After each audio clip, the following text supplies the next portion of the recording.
Saya menjadi calon presiden tidak pernah mendaftar, tidak pernah mengajukan diri. Saya diajukan oleh Partai Nasdem pertama kali, mereka melakukan proses dan mereka mencalonkan.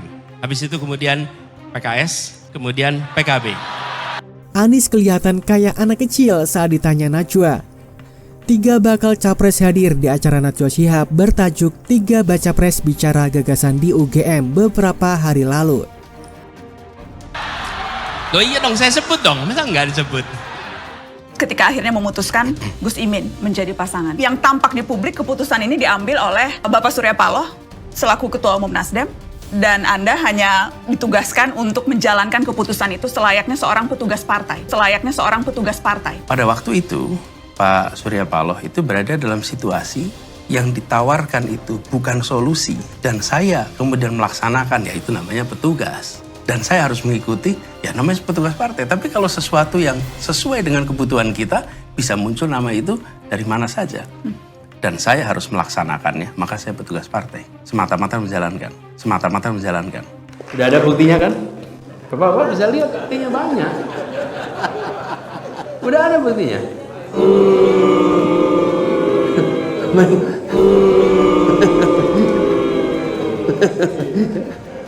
Perkenalkan, nama saya Ahmad Fauzan dari Fakultas Farmasi Universitas Hasanuddin. Dari awal pendeklarasian Anda sebagai calon Presiden Republik Indonesia, sudah banyak drama dan intrik yang terjadi. Yang terjadi sekarang, Anda dianggap mampu menjadi antitesis dari calon yang akan hadir. Bandingkan rekam jejak. Bandingkan aja. Kalau seseorang dibandingkan dengan kesempurnaan, pasti dia tidak sempurna. Tapi bandingkan satu dengan lainnya. Naknya punya rekam jejak itu begitu, Bapak Ibu. Bapak Ibu tuh bisa telisik, Bapak Ibu. Nah kemarin gimana? Besok juga kira-kira kan begitu. Kalau biasa tidak menepati janji, ya besok nggak menepati janji. Kalau sekali gonta-ganti, ya besok juga gonta-ganti. Kami ini berpikir Mas Anies kan seharusnya penjaga moral bangsa ini. Menurut kami ini ya, wah pemimpin masa depan yang bisa dipegang kata-katanya, bisa dipercaya. Dan kami pikir boleh ini pemimpin yang hebat, tapi ternyata tidak lebih dari petugas partai. Petugas partai kan gitu. Apabila Pak Surya Paloh mengajukan nama dan saya harus melaksanakannya, maka saya petugas partai. Semata-mata menjalankan. Dan saya kemudian melaksanakan, yaitu namanya petugas. Pak Surya Paloh itu memanggil Mas Anies, ini ada kesepakatan, Nasdem dan PKB dukung Anies dan Caimin. Mau nggak? Kalau mau, ambil. Kalau nggak, ini batal. Kata Anies, tambah pikir panjang, iya saya ambil. Loh mohon maaf, ini petugas partai juga. Yang bisa menuliskan pencalonan itu bukan capres. Yang bisa mencalonkan itu adalah ketua-ketua partai yang bisa mencalonkan. Saya mengajukan opsinya. Ini opsinya. Saya dapat tugas untuk melakukan itu dan saya sudah kerjakan opsi itu. Makanya ketika jadi sampai di situ tuh, saya sudah lakukan tugas saya dan saya sampaikan opsi yang tersedia sekarang tinggal AHY. Yang tersedia sekarang adalah AHY. Saya sampaikan ke Pak Surya Paloh. Dan Pak Surya Paloh ketika saya mendengar itu, beliau tidak menolak, tapi beliau mengatakan begini, itu adalah opsi yang boleh kita lakukan pencalonan di ujung, tapi tidak sekarang. Oke? Dari sisi Nasdem tidak bersedia. Nama itu tidak ditolak, tetapi tidak dideklarasikan sekarang. Dan saya harus mengikuti, ya namanya petugas partai. Tapi kalau sesuatu yang sesuai dengan kebutuhan kita, bisa muncul nama itu dari mana saja. Selama ini mohon maaf nih, pendukungnya Mas Anies kan selalu mengata-ngatai, mohon maaf, quote and quote, capres-capres lain, petugas partai kan begitu. Loh mohon maaf, ini petugas partai juga loh gitu. Ini kan ini menyedihkan. Udah ada buktinya kan? Bapak bisa lihat buktinya banyak. Udah ada buktinya.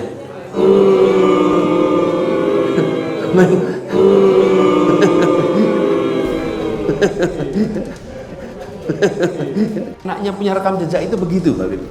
Bapak Ibu tuh bisa telisik, Bapak Ibu. Nah kemarin gimana? Besok juga kira-kira kan begitu. Kalau biasa tidak menepati janji, ya besok nggak menepati janji. Kalau sekali gonta-ganti, ya besok juga gonta-ganti, Pak. Usul saya bandingkan antar orang yang mau Bapak pilih, gitu aja. Dan hari ini Anda boleh menilai saya. Apakah saya bisa berpihak pada wong cilik si Marhen itu? Terima kasih.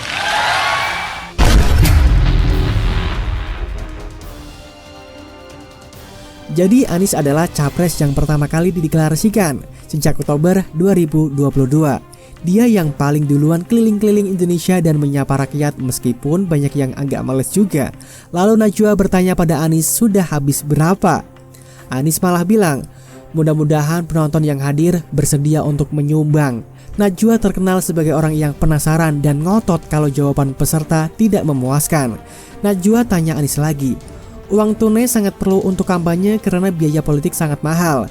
Apalagi Cak Imin pernah bilang modal untuk caleg di Jakarta saja bisa mencapai 40 miliar. Anies lagi-lagi keluarin jurus puter-puter kayak gangsing. Anies tidak mau bilang berapa dana yang udah habis.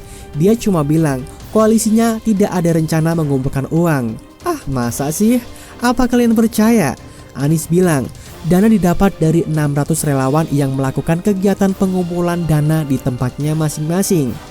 Anies ini gimana ya? Kok mau jawab satu pertanyaan aja lamanya minta ampun.